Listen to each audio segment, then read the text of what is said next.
Hello, everybody. So here we are in the first chapter, the first lesson of the book.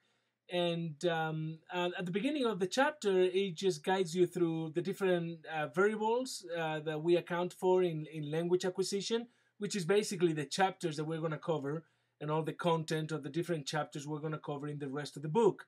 And then it moves to some of the traditional theories on language learning, and you get the cognitive and behavioral, and the structural. You get some really good information. Read about Chomsky and his universal grammar. That's an interesting reading. But from this chapter, a couple of major points that you really need to pay attention to. You're gonna hear a lot about in your program about Vygotsky and Vygotsky's ZPDs, zones of proximal development. This is highly correlated to something that we will see actually at the end of the semester on chapter 10. We're going to be discussing Stephen Krashen's input hypothesis of I+1. You may have heard some of this if you have some training in language acquisition and language learning and teaching.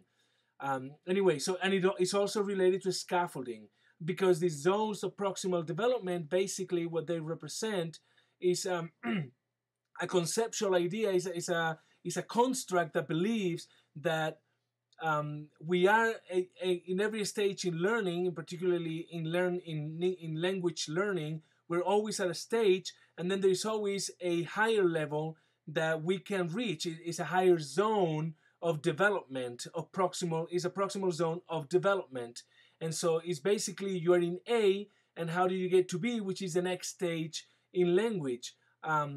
And that's done through input and through social interaction, or that's what the structuralist believed. So ZPD, Vygotsky, very interesting stuff to read about, and you can see how that sort of relates to scaffolding. You know, you're in A, how do we take you to B? And we build you there through some support, and then we remove the support. A lot of people have a lot of issues with these theories because they assume that language is structural and fixed, that you can guess what the next step is, and as you can see, a lot of language acquisition, particularly foreign language teaching, excuse me, is structured that way. You start, like, for instance, teaching Spanish to English speakers, to American English speakers. You start with the alphabet, and after the alphabet, you go with the syllabus, with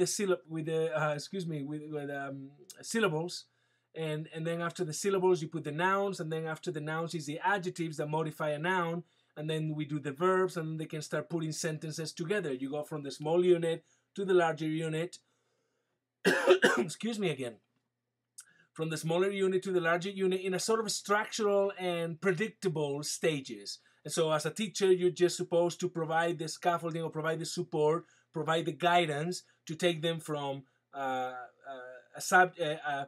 noun and an adjective to a noun and an adjective and a verb in the next stage. And you can see how a lot of people have many issues with that. And in fact, toward the end of the chapter, the author Brown tells us, we're moving away from all those theories, and we're approaching language acquisition as a more complex phenomenon, right? And they tell us that, or he tells us that this book is going to help us with some methodologies and understanding of language to reach to a more eclectic pedagogical practice, if you wish, where what you're going to have is, every relationship between a teacher and a student is unique. Every relationship between a teacher and a classroom is unique. And you're going to have to navigate through these relationships and apply different methods and different approaches from all this eclectic universe of approaches to language teaching and language learning to develop your practice. So that's pretty much chapter 1 in a nutshell. So but please read about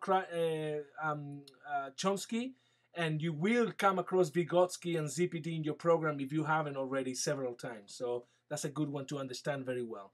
Anyway, I'll see you in lesson 2. Contact me if you have any questions. Adios.